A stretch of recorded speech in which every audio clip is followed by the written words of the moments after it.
Physics Ryan does fall under that category, but. So, when I first met him, he was angry because he thought, because I was in character when I first met him, he thought I was not cool. And then when we had 1 second alone, we like worked out this little physical theater gag for the audition, and they had already decided that it was us. They were just kind of throwing us together like cold vision, or you know, like Mentos and Diet Coke. And from that day forward, I realized I had a lifelong friend.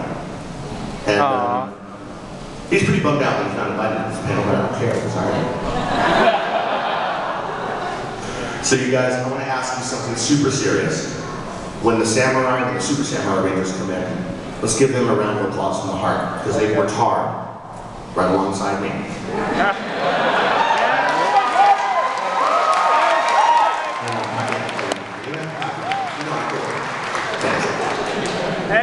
So, when we were shooting in New Zealand, our friends at Savannah were kind enough to invite me back to the series and take me to New Zealand 12 times, which resulted in a bill larger than the amount of money I made in the series.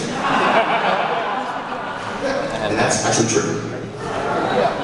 So, every time I would hit New Zealand, I would be arriving at the airport early, like Auckland time, stuck in a car with Blake. I'm pressed. They just ran out of tickets. It's a little hard, because, I mean, we've flown internationally.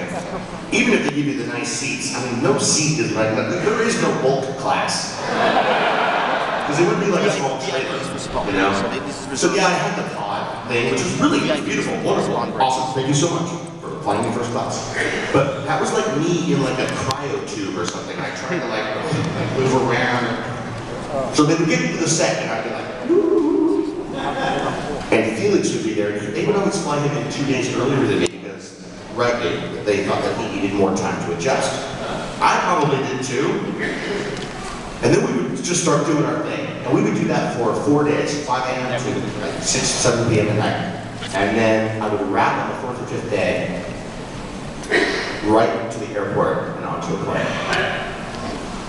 So when I get home, thanks. Really? More bottles? I'm just one man. So of course, then I had to come back to LA, and many of you know I have a super secret top secret job here in Los Angeles. And they weren't amused by this whole Power Rangers thing. They wanted me to be at work. I was getting phone calls on the set from California. I was like, I'm sorry, Walt Disney Company. I'm trying to get your life-size Goofy together, but I'm like, oh, where did you? Oh, no, hold on a second. So, you know, I'm not a young man anymore. But I think when my friend Jonathan Sikora invited me back, I think in his mind, because in our own minds we never age, right? All of you still feel like you're 18 or 5. You know, my grandmother's 94 years old and I take care of her often, and she said, lately, I feel like I'm 20. I'm not sure. I was like, yeah, I get it. So, of course, they made me run up mountains and stuff.